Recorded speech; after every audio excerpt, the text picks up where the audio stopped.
പട്ടാമ്പിക്കൊപ്പം ദേശോത്സവത്തിനിടെ ഉണ്ടായ കൂട്ടയടിയുടെ ദൃശ്യങ്ങളാണ് ഇപ്പോൾ കണ്ടത്. ദേശോത്സവത്തിനിടെ ആഘോഷ കമ്മിറ്റികൾ ചേരിതിരിഞ്ഞ് ഏറ്റുമുട്ടുകയായിരുന്നു. പോലീസ് ലാത്തി വീശിയാണ് രംഗം ശാന്തമാക്കിയത്. എസ് വിനേഷ് കുമാർ ചേരുന്നുണ്ട് പാലക്കാട് നിന്ന് വിശദാംശങ്ങളുമായി. വിനേഷ്, രണ്ട് വലിയൊരു കൂട്ടയടിയാണല്ലോ ഈ ദേശോത്സവത്തിന് ഉണ്ടായത്. ഈ ആഘോഷ കമ്മിറ്റികൾ ഇങ്ങനെ ചേരിതിരിഞ്ഞ് ഏറ്റുമുട്ടാനുള്ള കാരണം എന്താണ്?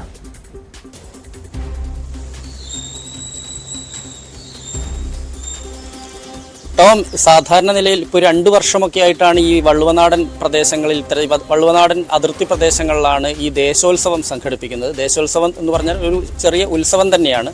നമ്മൾ ചില കാവുകളിലും മറ്റും നടക്കുന്ന ഉത്സവവും അതുപോലെ തന്നെ നേർച്ച, ഇതൊക്കെയായിട്ട് ബന്ധമുള്ളതാണ് ഈ യഥാർത്ഥത്തിൽ ഈ ദേശോത്സവം. ഈ ദേശോത്സവം എന്ന് പറഞ്ഞാൽ ഇപ്പോൾ 2 വർഷമായിട്ട് മിക്കവാറും ദേശോത്സവങ്ങളിലൊക്കെ വലിയ തോതിൽ അടി നടക്കാറുണ്ടെന്നാണ് ഇതിൻ്റെ ഈ പ്രദേശവാസികൾ ഉൾപ്പെടെ പറയുന്നത്. അങ്ങനെ സാധാരണ ഏതെങ്കിലും 2 ചേരിക്കാർ തമ്മിൽ എന്തെങ്കിലും അഭിപ്രായ വ്യത്യാസമുണ്ടെങ്കിൽ ഈ ദേശോത്സവത്തിൽ അത് അടിച്ചു തീർക്കുക എന്നുള്ളതാണ് പോലും ഇവരുടെ ഒരു തീരുമാനം.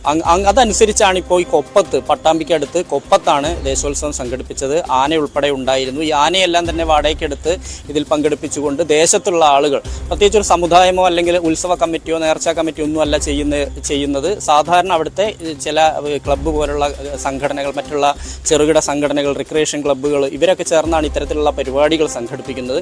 എന്തായാലും ഇത് വള്ളുവനാട്ടിൽ അധികകാലമൊന്നും ആയിട്ടില്ല, കേവലം 2 വർഷമൊക്കെ ആയിട്ടുള്ളൂ ഇങ്ങനെ ഈ ഒരു ദേശോത്സവം സംഘടിപ്പിക്കാൻ തുടങ്ങിയിട്ട്. ഈ ദേശോത്സവത്തിലാണ് കൂട്ടടി നടന്നിട്ടുള്ളത്. ഇതിൽ വലിയ പരിക്കുകളൊന്നും ആർക്കുമില്ല. പക്ഷേ പോലീസ് കേസെടുത്തിട്ടില്ല. സാധാരണ ഇത്തരത്തിലുള്ള ഉത്സവ പരിപാടികളിൽ, ഈ ദേശോത്സവ പരിപാടികൾ കൂട്ടത്തല്ല് നടക്കാറുണ്ട്. അപ്പോൾ അത് ഇനി അടുത്ത ദേശോത്സവം അടുത്ത പ്രദേശത്ത് നടക്കും. അവിടെ ഇതിൻ്റെ ബാക്കിയുള്ള അടി നടക്കും. അങ്ങനെ ഓരോ ദേശവും ഈ പ്രദേശങ്ങളിലുള്ള, ഈ പട്ടാമ്പി, കൊപ്പം, ഷൊർണൂർ ഭാഗങ്ങളിലുള്ള ദേശങ്ങളിലാണ് ഇത്തരത്തിലുള്ള ദേശോത്സവം സംഘടിപ്പിക്കുന്നത്. ഇവിടെ എല്ലാം തന്നെ വരും ദിവസങ്ങളിലൊക്കെ ചെറുതും വലുതുമായ അടിച്ച് തീർക്കുക എന്നുള്ളത് തന്നെയാണ് ഇവരുടെ ഒരു തീരുമാനം. ഇതിൽ സംഘടിപ്പിച്ച ആളുകൾ 2 ചേരിയായി തിരികെയും ചെറുപ്പക്കാരാണ്. ഭൂരിഭാഗം എന്നല്ല, ഇത് സംഘടിപ്പിക്കുന്നത് പൂർണ്ണമായും ചെറുപ്പക്കാരാണ്.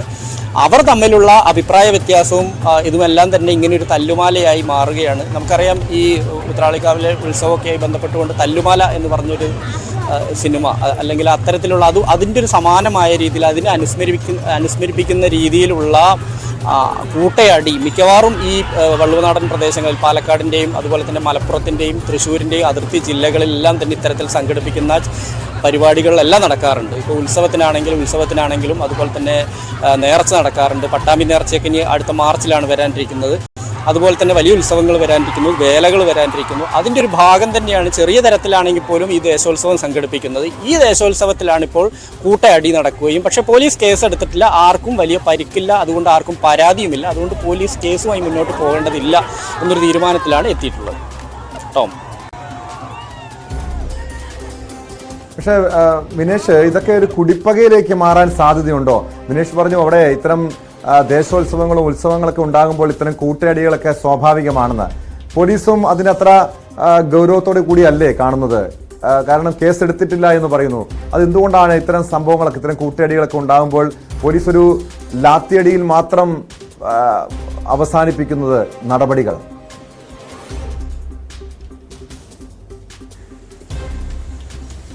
ടോം, പോലീസിനെ സംബന്ധിച്ചിടത്തോളം ഇത് വലിയൊരു സംഘടിതമായ അക്രമമൊന്നുമല്ല, മറിച്ച് ഇതിനിടയിൽ ഉണ്ടാകുന്ന സംഘർഷം മാത്രമാണ്. ഇതിൽ സാധാരണ നിലയിൽ പോലീസ് ചിലപ്പോൾ കണ്ടാലറിയാവുന്ന ആളുകൾക്കെതിരെ കേസെടുക്കാറുണ്ട്. ഇതിൽ ആരും പരാതിക്കാരല്ല, 2 കൂട്ടരും പരാതിക്കാരല്ല. ആർക്കും വലിയ രീതിയിലുള്ള പരിക്കുകളോ കാര്യങ്ങളോ ഇല്ല. അതുകൊണ്ടാണ് പോലീസ് പലപ്പോഴും ഇതിൽ നിന്ന് കേസെടുക്കാതെ വിട്ടു നിൽക്കുന്നത്. ഒറ്റപ്പെട്ട ചില സംഭവങ്ങളിലൊക്കെ പോലീസ് കേസെടുക്കാറുണ്ട്. എന്നാലും ഇത് പകയും വിദ്വേഷവും ഉള്ളവരെല്ലാം അവിടെ എത്തുക, അടിച്ചു തീർക്കുക, പ്രശ്നം തീർക്കുക, അതിൻ്റെ ബാക്കി അടുത്ത ദേശോത്സവങ്ങളിൽ തീർക്കുക. ഇത് തന്നെയാണ് യഥാർത്ഥത്തിൽ ഈ പട്ടാമ്പി, ഷൊർണൂർ ഭാഗങ്ങളിലൊക്കെ നടന്നുകൊണ്ടിരിക്കുന്നത്. അതിൻ്റെ ഒരു ഭാഗമായിട്ടാണ് ഇതിനെ പോലീസും കാണുന്നത്. നാട്ടുകാരെ സംബന്ധിച്ചിടത്തോളം ഇത് വലിയൊരു കാര്യമായി, ഈ കൂട്ടയടിയൊന്നും വലിയൊരു കാര്യമല്ല പ്രദേശവാസികൾക്ക്. ഞാൻ നേരത്തെ സൂചിപ്പിച്ച പോലെ കഴിഞ്ഞ ഒരു 2 വർഷമായി വള്ളുവനാട്ടിലെ അതിർത്തി ഗ്രാമങ്ങളിൽ ഇത്തരത്തിലുള്ള പരിപാടികൾ, ഫെസ്റ്റുകൾ സംഘടിപ്പിക്കുന്നുണ്ട്. അതായത് ദേശോത്സവം പോലുള്ള ഒരുപാട് ഫെസ്റ്റുകൾ സംഘടിപ്പിക്കുന്നുണ്ട്, ക്ലബ്ബുകൾ നടത്തുന്നുണ്ട്, മറ്റ് കലാപരിപാടികളുണ്ട്. ഈ ദേശോത്സവത്തിൽ പ്രത്യേകിച്ചൊന്നുമില്ല, ഒരു എഴുന്നള്ളത്ത്, ആന, ഇങ്ങനെ ഇതിനെല്ലാം സംഘടിപ്പിച്ചുകൊണ്ടുള്ള ഒരു പരിപാടി മാത്രമാണ്. ആ പ്രദേശത്തുള്ള ആളുകളിൽ നിന്ന് പിരിവെടുത്തും അതുവഴി പോകുന്ന വാഹനങ്ങൾ കൈ കാണിച്ച് അവർക്ക് റെസീറ്റ് കൊടുത്തുകൊണ്ട് പിരിവെടുത്തുകൊണ്ടും ഈ പ്രദേശത്തെ യുവാക്കൾ സംഘടിപ്പിക്കുന്ന ഒരു പരിപാടി മാത്രമാണിത്. അതിൽ ആണ് ഇങ്ങനെ ഇത്തരത്തിൽ അടികൾ ഉണ്ടാവാറുണ്ട് എന്ന് തന്നെയാണ് പോലീസും അതുപോലെ തന്നെ പ്രദേശവാസികളും പറയുന്നത്. എന്തായാലും കൊപ്പത്തെ ചെറിയ അടിയല്ല, വലിയ അടി തന്നെയാണ് കൂട്ട അടി തന്നെ നമുക്ക് ദൃശ്യങ്ങൾ കാണാൻ കഴിയുന്നുണ്ട്.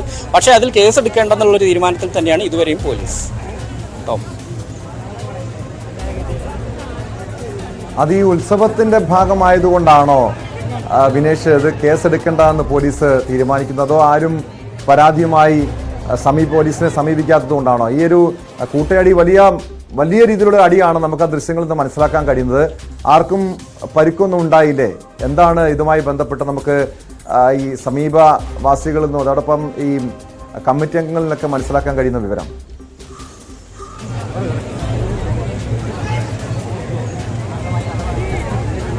ഈ വാശിയുള്ളവരും പ്രതികാരമുള്ളവരും വിരോധമുള്ളവരും എല്ലാം തന്നെ അടിച്ചു തീർക്കാൻ എത്തുന്ന ഒരു സ്ഥലമായിട്ട് തന്നെയാണ് യഥാർത്ഥത്തിൽ ഈ ദേശോത്സവത്തെ കാണുന്നത്. ഇത് പോലീസിനും അറിയാം, പ്രദേശത്തുള്ള ആളുകൾക്കും അറിയാം. സംഘാടകർ തന്നെ അങ്ങോട്ടും ഇങ്ങോട്ടും സംഘാടകരാണ് യഥാർത്ഥത്തിൽ ഇവിടെ ഈ കൂട്ടയടിയിലേക്ക് എത്തിയതും അവർ തമ്മിലുള്ള അഭിപ്രായ വ്യത്യാസങ്ങളും പ്രതികാരവും ഒക്കെ തന്നെയായിട്ട് വേണം കാണാൻ. അപ്പോൾ ഇവിടെ നിരവധി ചെറുതും വലുതുമായ നിരവധി പൂരങ്ങൾ നടക്കുന്നുണ്ട്, നിരവധി വേലകൾ നടക്കുന്നുണ്ട്, പിന്നെ ചന്ദനക്കുടം പോലുള്ള നേർച്ചകൾ നടക്കുന്നുണ്ട്. ഇവിടെ എല്ലാം തന്നെ ആനയും വലിയ ആൾക്കൂട്ടം. സാധാരണ ഈ വള്ളുവനാടൻ പ്രദേശങ്ങളിലും അതുപോലെ തന്നെ തൃശ്ശൂരിൻ്റെയും ഷൊർണൂരിൻ്റെയും പാലക്കാടിൻ്റെയും ഭാഗങ്ങളിലെല്ലാം ഉത്സവം അല്ലെങ്കിൽ വേല എന്നൊക്കെ പറഞ്ഞിട്ടുണ്ട് വലിയ തോതിൽ തന്നെ ആൾക്കൂട്ടം ഉണ്ടാവാറുണ്ട്. ഇവിടെയും ഈ ദേശോത്സവം അങ്ങനെ തന്നെയാണ്. സാധാരണ ദേശോത്സവം ഈ ആനയും എഴുന്നള്ളത്തും ചെറിയ പരിപാടികളുമായി നടക്കുന്നുണ്ട്. ചിലർ ഇത് ക്ലബ്ബുകൾ നേരിട്ട് നടത്തുമ്പോൾ അത് മറ്റേതെങ്കിലും കലാപരിപാടികൾ നടത്താറുണ്ട്. മറ്റുള്ള കലാകാരന്മാരെയും പാട്ടുകാരെയും അതുപോലെ തന്നെ നൃത്തം ചെയ്യുന്നവരെല്ലാം കൊണ്ടുവന്ന് അത്തരത്തിലുള്ള പരിപാടികൾ നടത്താറുണ്ട്. പക്ഷേ ദേശോത്സവം യഥാർത്ഥത്തിൽ പൈസ പിരിക്കുക, ഇതിങ്ങനെ കുറച്ച് ആർഭാടമായി ചെയ്യുക, ഇവിടെ അടിയും ഇതൊക്കെ സ്വാഭാവികമായി ഉണ്ടാവുന്നതാണ്. അതിനെ അങ്ങനെയാണ് കാണുന്നത്. എന്തായാലും പോലീസിൻ്റെ ഭാഗത്തുനിന്ന് കേസെടുക്കാതിരുന്നത് ശരിയായൊരു നടപടിയല്ല എന്ന് തന്നെ വിലയിരുത്തണം. കാരണം ഇതിനെ ഇത്തരത്തിലുള്ള ഈ പൂരങ്ങളും അതുപോലെ തന്നെ ഇത്തരത്തിലുള്ള ദേശോത്സവങ്ങളെയൊക്കെ എല്ലാം തന്നെ വീണ്ടും അടിയെ പ്രോത്സാഹിപ്പിക്കുന്ന ഒരു നടപടിയിലേക്ക് ഈ പോലീസിൻ്റെ ഈ ഒരു നിഷ്ക്രിയത്വം കാരണമാവും എന്നുള്ള കാര്യത്തിൽ സംശയമില്ല. എന്തായാലും തൽക്കാലം പോലീസ് കേസെടുക്കേണ്ടെന്നുള്ള ഒരു നിലപാടാണ്. സംഘാടകർക്കും അങ്ങനെ ഇതില്ല അടിയുണ്ടാവുന്നതുമായി ബന്ധപ്പെട്ടുകൊണ്ടൊന്നും സംഘാടകർക്ക് അങ്ങനെ പ്രത്യേകിച്ച് അതിനകത്തൊന്നും പറയാനില്ല. കാരണം ഇത് സ്വാഭാവികമായി ഉണ്ടാവുന്നതാണ്. അത് ചെറിയ അങ്ങോട്ടും ഇങ്ങോട്ടുള്ള അസ്വാരസ്യങ്ങൾ ചെറിയ ഒന്നും തള്ളും എന്നുള്ള രീതിയിൽ മാത്രമായിട്ട് അവരതിനെ അങ്ങനെ ലഘൂകരിച്ചാണ് കാണുന്നത്. എന്തായാലും അടി അവിടെ കൂട്ട തന്നെയാണ് കൊപ്പത്ത് നടന്നിട്ടുള്ളത്. സാധാരണ ഒരു ദേശോത്സവം എന്നുള്ള രീതിയിൽ സംഘടിപ്പിച്ചതാണ്. ഇത് സമുദായ സംഘടനകളോ മറ്റൊന്നും തന്നെയല്ല. ഇത് സ്ഥലത്തെ യുവാക്കളുടെ ഒരു കൂട്ടായ്മ സംഘടിപ്പിച്ച പരിപാടിയാണ്.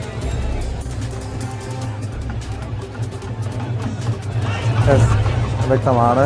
ദിനേഷ് കുമാറാണ് വിവരങ്ങൾ നൽകിയത്. പക്ഷേ ഈ വടക്കൻ കേരളത്തിൽ ഇതൊരു പതിവ് കാഴ്ചയാകാം. പക്ഷേ ആ ദൃശ്യങ്ങൾ കാണുമ്പോൾ ഈ കൊപ്പത്തുണ്ടായത് വലിയൊരു സംഘർഷത്തിന് സമാനമായിട്ടുള്ള കാഴ്ചകളെന്നാണ് നമുക്ക് മനസ്സിലാക്കാൻ കഴിയുന്നത്. പക്ഷെ എന്തായാലും പോലീസും അതിനെ ആ രീതിയിൽ മാത്രം ഈ ഉത്സവത്തിൻ്റെ ഭാഗമായി നടന്ന ഒരു സാധാരണ ഒരു നാടൻതല്ലായി മാത്രമാണ് പോലീസ് അതിനെ കാണുന്നത്.